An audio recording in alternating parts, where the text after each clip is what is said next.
Terkadang kita harus bertemu dengan beberapa orang yang modus agar kita tahu siapa yang paling tulus.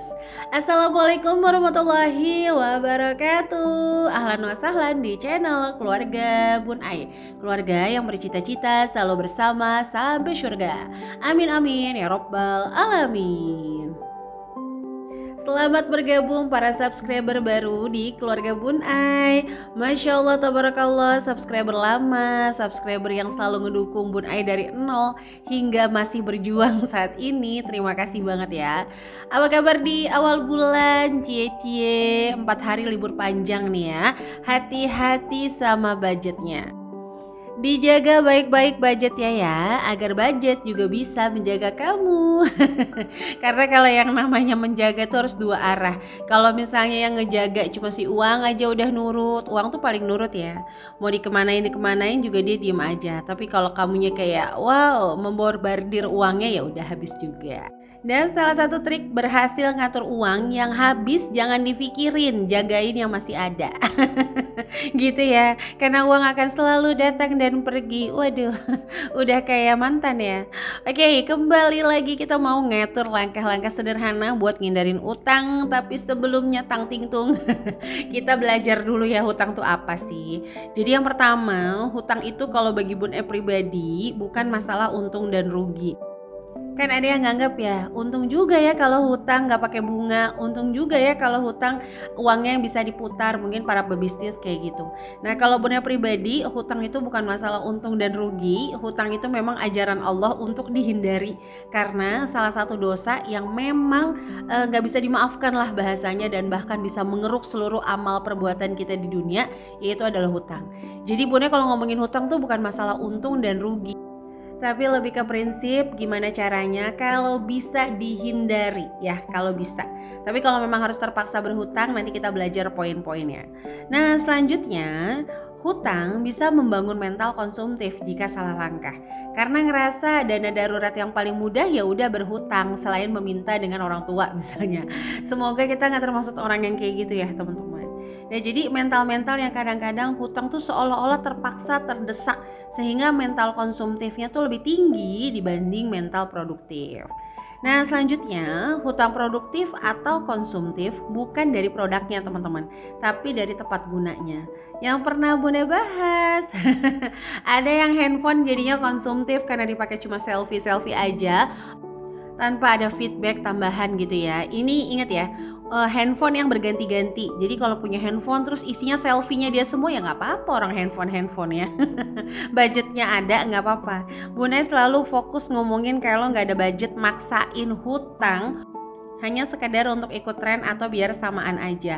Ya contoh satu gengnya pakai motor gede semua, wah udah pakai motor gede aja. Padahal secara income, kebutuhan, terus juga circle, lingkungan itu beda-beda. Nah itu harus benar-benar dihindari. Nah selanjutnya, hutang bukan sebuah dosa, please banget. Yang kayak nganggep, aduh pokoknya kalau misalnya aku udah hutang udah hancur dunia perbudgetingku. Enggak ya, sebanyak apapun hutang kamu kali ini, seburuk apapun kondisi keuangan kamu tetap memiliki hak untuk budgeting. Waduh, pertahankan hak kamu ya. Karena justru kalau nggak di-budgeting, kamu akan menyelesaikannya dengan hayalan aja. Dengan syarat, cara dan niatnya benar. Nanti next kita bahas deh satu video gitu ya, niat dan cara berhutang yang benar. Oke, selanjutnya adalah hutang bukan untuk disesali marimar, tapi harus dilunasi teman-teman. Kenapa Bunda bilang kayak gitu? Karena banyak banget orang-orang itu kayak susah bangkit karena ngerasa udah terlilit pinjol lah, udah terlilit sama hutang kiri dan kanan, udah nggak bisa bangkit, udah susah semuanya lah. Nyari income tambahan juga nggak mampu. Nah mau nggak mau kan tetap harus kita lunasi tuh. Nah kalau kita mau lunasi harus kita tulisin dulu, kita bikin strateginya. Mungkin ini akan terdengar menyakitkan bagi sebagian orang, tapi Bunda harus katakan ini, hidup tidak bisa enaknya aja teman-teman. Kalau ternyata kita udah kelilit sama pinjaman online, kita kelilit sama kartu kredit, kita kelilit sama pay letter, itu kan adalah sebuah kesalahan. Dimana hidup tuh nggak bisa enaknya aja. Kita mau ambil kesalahan tersebut, terus ketika kita berhijrah tidak ada efek dari dari kesalahan tersebut itu nggak mungkin. Jadi Bunda selalu nyaranin sama peserta-peserta di Smart Mom Class, kalau mau lunasin hutang mentalnya harus kuat. Anggap aja setiap rasa malu, rasa sakit hati ketika kita menjalankan strategi hutang yang mungkin akan membuat kita sedikit malu, sedikit shock terapi, udah nikmati aja, bilang sama Allah, mudah-mudahan rasa malu kita ini akan membakar seluruh kesalahan-kesalahan kita gitu ya, dan kita dijadikan manusia yang jauh-jauh lebih baik lagi. Waduh, awal bulan tolong dibantu aminin ya yang nonton dan yang lagi gundah gulana masalah si tang tingtung ini ya, alias hutang yang dihitung-hitung, ayo bantu aminkan. Mudah-mudahan semua yang nonton hari ini ya khususnya dan tidak skip sampai menit ini, Bunda doain mudah-mudahan Allah bukakan jalan lebar untuk melunasi hutang-hutang kita yang membuat gegana ya, kalau kata cita-cita tak gelisah galau merana. Oke, kembali lagi. Jadi langkah-langkah sederhana apa sih yang membuat kita tuh kadang berhutang? Yang pertama, ini sering banget terjadi dan berulang-ulang, yaitu menggabungkan rekening. Jadi kalau nggak mau ngutang, please tidak menggabungkan rekening. Apakah semuanya harus dipisah-pisah Bun Ai? Tidak juga sih. Yang penting itu adalah rekening saving dan rekening operasional. Jangan dijadikan satu. Kalau rekening saving itu boleh banget kok. Misalnya ngerasa nominalnya tuh dikit-dikit banget, kalau dipisah-pisah ya boleh banget dijadiin satu. Yang terpenting catatannya itu berbeda-beda. Jadi misalnya dalam satu rekening saving ada 50 juta. Teman-teman tuh tahu buat pendidikan 20, buat liburan misalnya 5 juta, buat bayar pajak kendaraan 5 juta dan sebagainya. Nah, kalau untuk dana darurat ini spesial. Karena ini adalah amunisi kalau terjadi kondisi darurat, makanya kita spesialkan ya. Dimana usahakan itu dipisahin rekeningnya kalau udah kumpul. Kalau belum kumpul Bunda nggak apa-apa, sabar aja dulu, pakai ziplock dulu aja, atau digabungin rekeningnya dulu sementara nggak apa-apa, sampai nanti kumpul semua boleh langsung dipisahkan. Tapi kalau rekening operasional dan rekening saving ini jangan dicampur-campur gitu. Nanti kita bakalan susah untuk mengecek batas-batas anggaran. Kok kayaknya aku nggak belanja?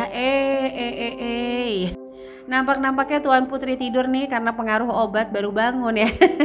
Ternyata di marketplace-nya ya warawiri aja tuh transferan belanja kiri kanan. Jadi jangan digabungkan antara rekening saving dan rekening operasional. Itu ya saran dari Bun Ai. Nah yang kedua nih, memisahkan seluruh budget tagihan dan bayarkan tepat waktu. Sedemikian cepat kita membayar kewajiban, maka sedemikian Allah memberikan hak-hak kita. Widih, nggak tahu ya Bunda tuh meyakini itu aja. Ada yang komen kemarin ya, Bunda kayaknya ketawa mulu sepanjang dubbing. Abis kalau marah-marah nanti kasihan yang nonton. Kalau nangis nanti disangkanya mengambil simpatik netizen, oh enggak ya?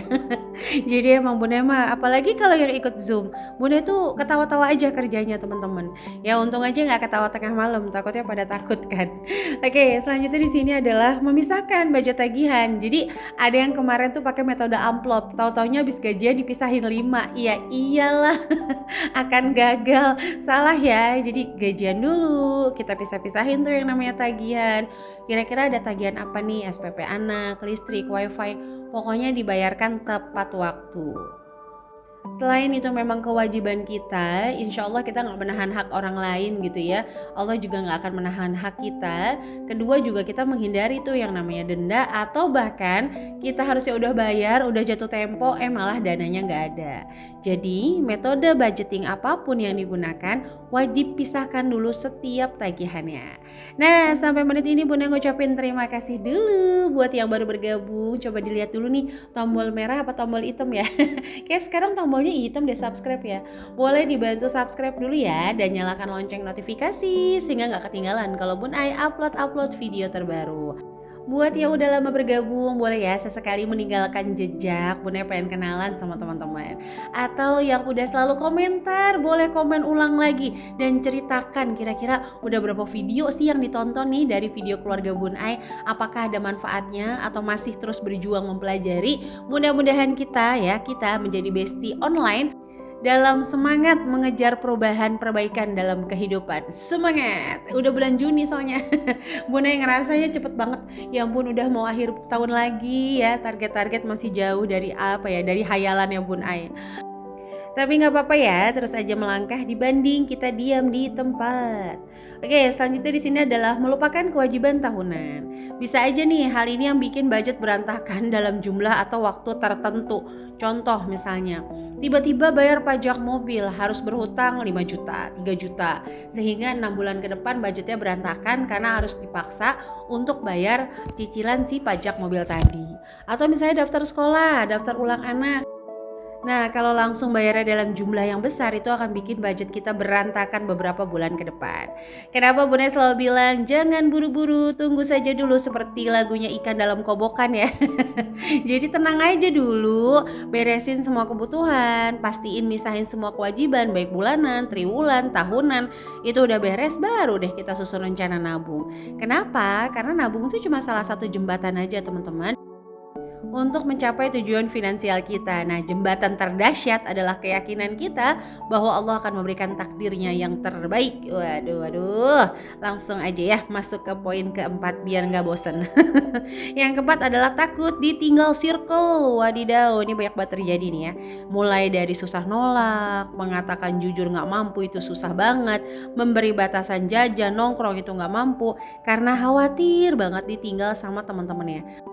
Padahal ketika kamu bertahan dengan lingkungan yang salah, kamu menahan lingkungan baik yang mau masuk loh. Hati-hati ya. Dan selanjutnya terakhir adalah tidak memiliki tujuan keuangan. Jadi jangan juga nabung-nabung aja nggak ngerti tabungannya buat apa, dana daruratnya buat apa. Karena itu bisa aja bikin kamu menghabiskannya dalam satu waktu. Sebagai contoh, nabung di rekening 100 juta. Karena ngerasa punya uang 100 juta, pas lagi usaha semuanya dikeluarin, nah itu kan berbahaya ya. Oke, jadi itu aja bisa Bunda share di hari ini. Kira-kira manfaat gak sih video Bunda hari ini? Boleh tulis di kolom komen. Semoga teman-teman selalu diberikan kesehatan, weekendnya bahagia, usahanya dimudahkan, dan rezekinya dilancarkan. Terima kasih ya udah nonton channel sederhana ini. Sampai jumpa lagi. Wassalamualaikum warahmatullahi wabarakatuh.